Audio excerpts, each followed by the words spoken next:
ज़बान पर हमला करने वाले तमाम दहशतगर्द अफगान शहरी थे। हमले की मनसूबाबंदी अफगानिस्तान में हुई और इसको पाया तकमील तक पहुंचाने का हतमी हुक्म खारजी नूर वली महसूद ने दिया था।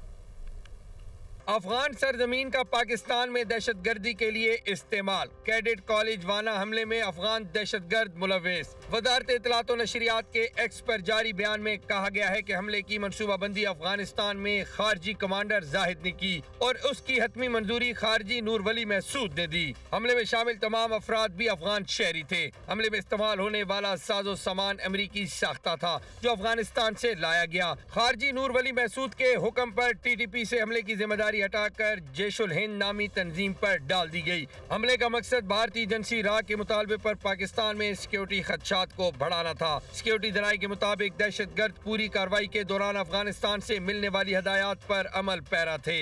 इससे कबल वजीर दाखिला ने भी बयान जारी किया था कि इस्लामाबाद कचहरी में खुदकुश धमाका करने वाला उस्मान उर्फ कारी का ताल्लुक भी अफगानिस्तान से है।